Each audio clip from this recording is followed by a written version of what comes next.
প্রাণপ্রিয় সোনামণিবাসী, আজকের এই গণসংযোগের মাধ্যমে প্রমাণ হয়েছে এই দেশবাসী আর কোন ফ্যাসিবাদ চায় না, এই দেশবাসী কোন সন্ত্রাস চায় না, এই দেশবাসী কোন চাঁদাবাজ চায় না, এই দেশবাসী কোন টেন্ডারবাজ চায় না, এই দেশবাসী লুটেরাদেরকে চায় না।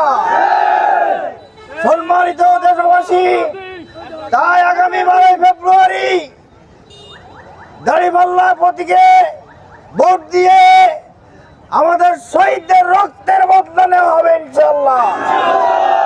বিগত জুলাই আগস্ট বিপ্লবের পরে আপনারা জানেন বাংলাদেশ জামাত ইসলামী, ইসলামী ছাত্র শিবিরের কেউ কোনো চাঁদাবাজি করে নাই, সন্ত্রাসে লিপ্ত হয় নাই, কোন দলের প্রতি হামলা করে নাই, মামলা বাণিজ্য করে নাই। যারা মামলা বাণিজ্য করেছে, যারা 200 জন উপরে নিজেদের কর্মীদেরকে হত্যা করেছে, ফাঁতর মেরে মানুষ হত্যা করেছে, টাক ছাপা দিয়ে মানুষ হত্যা করেছে, এই জাতি 12 তারিখে ব্যালটের মাধ্যমে তাদেরকে প্রত্যাখ্যান করবে ইনশাআল্লাহ।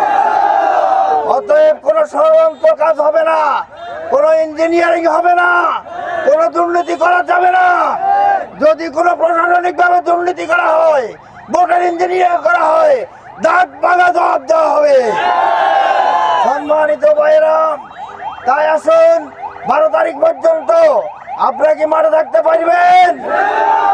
আমাদেরকে সর্বোচ্চ ত্যাগ স্বীকার করে আগামীর কল্যাণ রাষ্ট্র সৎ লোকের শাসন কায়েমের লক্ষ্যে আমরা ময়দানে কাজ করব ইনশাআল্লাহ।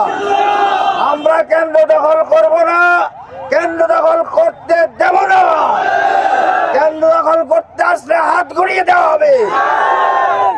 সম্মানিত ভাইরা, আপনাদের সবাইকে আন্তরিক মোবারকবাদ জানিয়ে আমার জন্য দোয়া কামনা করে আমি আমার বক্তব্য শেষ করছি। আসসালামু আলাইকুম ওয়া রাহমাতুল্লাহ। সবাইকে মোবারকবাদ, ধন্যবাদ। বাংলাদেশ জিন্দাবাদ, বাংলাদেশ জামাত ইসলামী জিন্দাবাদ, দাঁড়িপাল্লা জিন্দাবাদ, 10 দলীয় ঐক্য জিন্দাবাদ।